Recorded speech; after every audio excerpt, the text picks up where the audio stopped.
Our class valedictorian, the student who is at the top of the academic class, is Miss Chase Bergeson.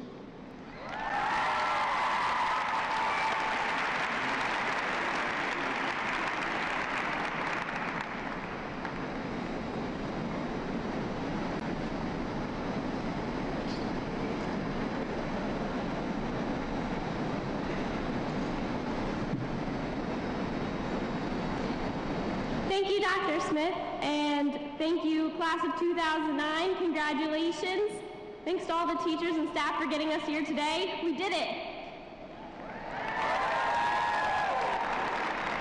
All right, I'll make this short because I know you're all looking forward to sitting through those 500 names about to be called.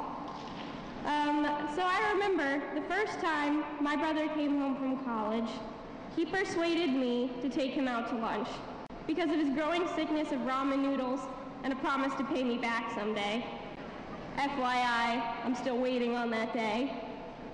Anyway, it was one of the first times I'd been around a college student, and he fascinated me. Not just his total lack of hygiene, or his ability to insert several curses into one sentence, but his whole presence had changed. He had become very opinionated and spoke virulently about his fellow students. And I remember him saying, everybody talks about apathy, but nobody really does anything about it. They just complain. Ignorance and apathy dominate the scene. When in my curiosity, I asked what the difference was, he said, I don't know, and I don't care.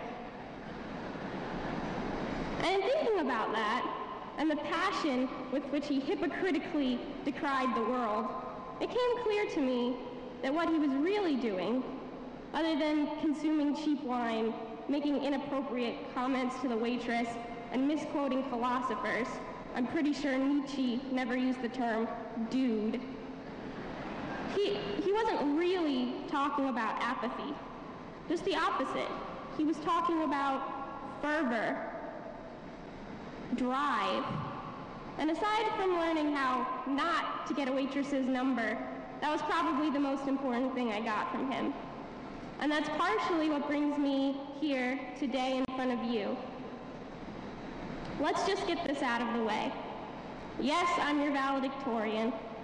Does that make me better than you? In some ways, yes. In most ways?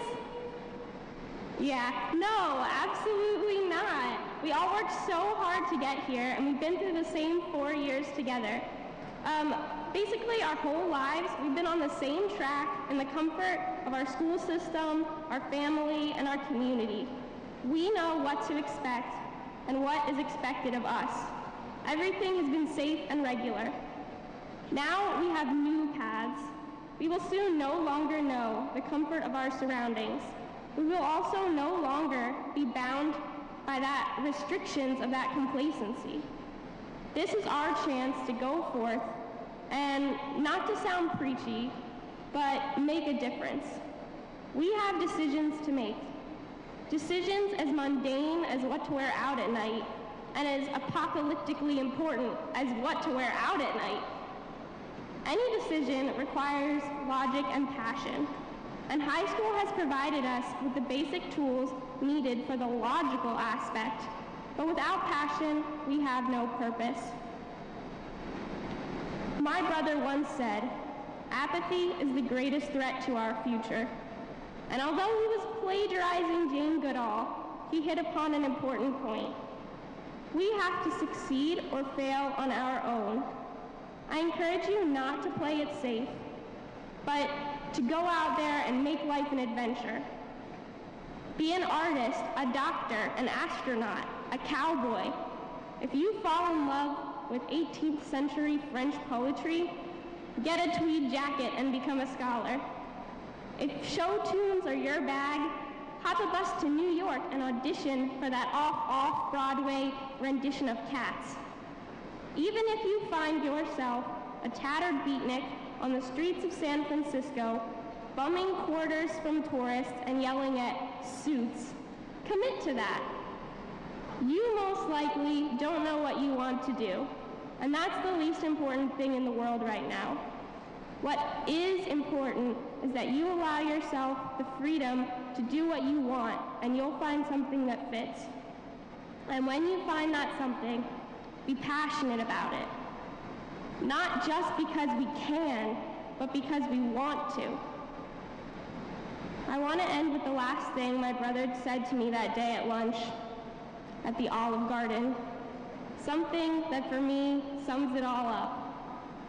I had just paid the check, and he was gazing out the window quietly. And after a few moments, he looked over at me, and with a soft smile, he said this: "Watch. Learn." And that's when he stuck his foot out and tripped the waitress. Thank you.